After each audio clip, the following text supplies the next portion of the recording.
Hey guys, I think this will be an interesting video.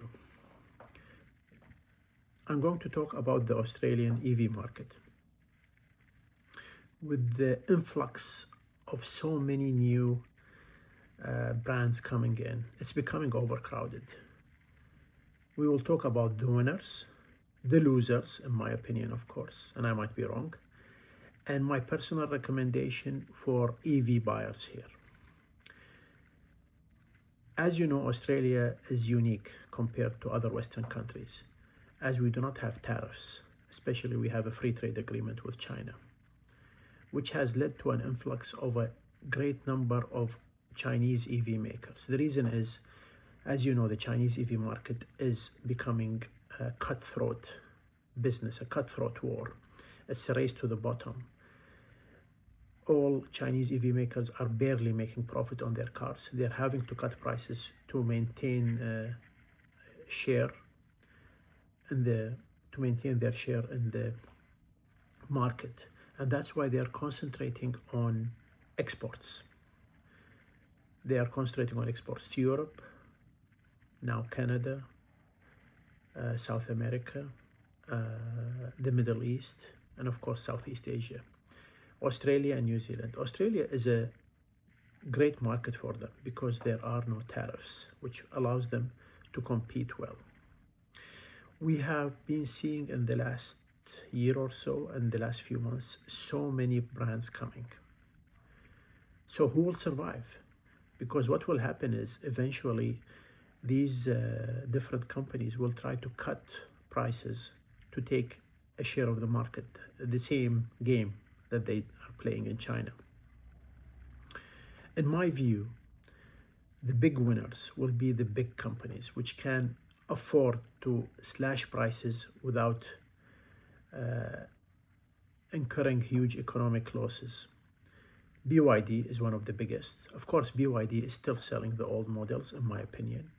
But I think by next year, they will start bringing their new EVs, which have amazing flash charging. They'll have to do so to become competitive, so it's a must. Another winner is Geely. Geely, with its subsidiary Zeekr, is a big company, and it's already bringing new cars, and I suspect it will also bring more cars with Zeekr and Geely, and eventually they'll have to cut prices to maintain a share of the market. Another winner is Chery. Chery is one of the big four companies. They are existing in Australia under different umbrellas: Jayco, Omoda, Chery, and now Lepas. Another one to look at is Xpeng. Now, Xpeng is not a big company, but its main value in the market is it's an AI company. It's a software company that will keep it competitive because it will sell you software, hopefully VLA, full self-driving, and it will keep updating their cars to keep them relevant and competitive. These most probably will be the biggest winners on the long run. If they can survive, they will control the market. Other companies that, in my view, and I might be wrong, might be losing are the Japanese car makers, definitely. Toyota, if it does not correct and bring new EVs, which I don't think is happening, they're going to be losing more and more share of the market. But they will continue to survive for a long time because they're such a huge conglomerate. They are the biggest car company in the world. Smaller Japanese car makers will suffer. Mazda has made a really intelligent move by bringing the Mazda 6e and CX-6e. But to remain competitive, I think they have to bring the all-wheel drive versions so that they can continue in this cutthroat market. Mitsubishi is suffering, although they're bringing a new electric vehicle. Nissan is suffering, although we have to see what the Ariya will do when it comes, if it comes.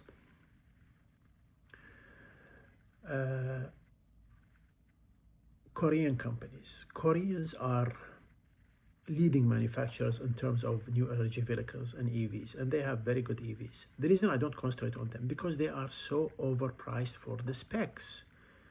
they are not really competitive. And if you look at the numbers for the last 6 months, actually Hyundai and Kia are lost 10% share of their sales.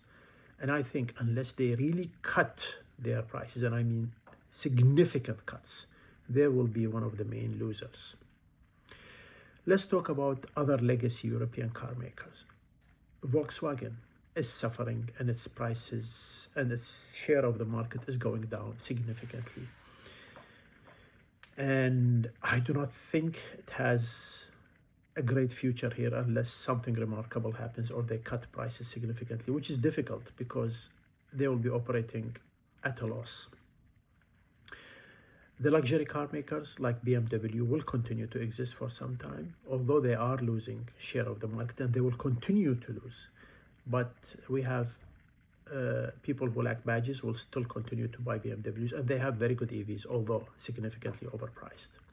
Mercedes, the same. It will suffer more than BMW, although they have great EVs, but they are significantly overpriced. Polestar, in my opinion, although it's a Geely brand under the umbrella of Geely, will continue to suffer, and I don't think they will be selling more cars. They are beautiful EVs. I hope they survive. Volvo, a very interesting, amazing car maker. I love Volvos. But by the looks of it, they're also losing gradually their share market. Also, they're under the umbrella of Geely, but they doesn't look like doing well. Unless they really cut prices, they are going to lose this war. What about newcomers, new small Chinese comers to the market, like Forthing, etc.? I don't think they will continue to exist, but I might be completely wrong. Another interesting one is Shangan, who brought Deepal. Deepal is an amazing car, but it's not done well. I think the SO5, which is coming soon, has to really punch above its weight to save Deepal. Avatar, let's see when it comes. Avatar is suffering in China. It's also under Shangan. It's an amazing luxury vehicle, but it has amazing luxury vehicles, but I don't know if it will be competitive enough. So in a nutshell, I think the biggest winner, apart from, is actually the Australian consumer.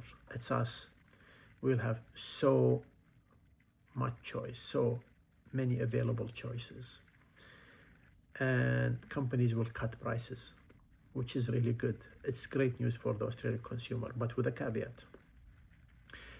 When you buy your next EV, you have to be very, very careful, because you want to buy from a big company which will be here in 5 to 10 years, not just, disappear from the Australian market.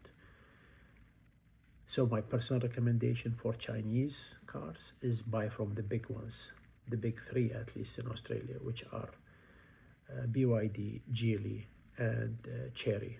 Plus Xpeng, because I think it will really turn around their sales with their new amazing software-based cars and with the VLA technology, which will be their main competitor. So these four car makers I would really recommend.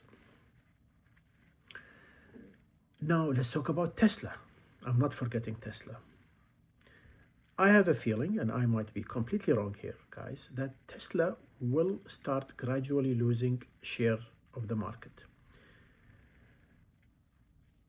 Tesla has amazing software and technology and FSD, which is the main important thing, FSD. But their cars are not really improving.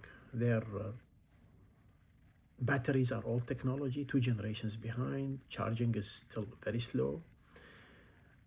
The main new Tesla Y and Tesla 3 are just facelift models. But they are selling because of software and software updates and FSD. But they will have to cut prices to survive. I know this might be a bit strange to people, but I think that Tesla in the long run, unless it cuts prices, because it's not bringing new cars, will lose some significant share in the market. Okay, this summarizes my views. I think it's a very interesting time to be looking at the Australian EV market. We have so much choice, and there are so many new car makers bringing their vehicles here. It will be very interesting to watch the space. Take care.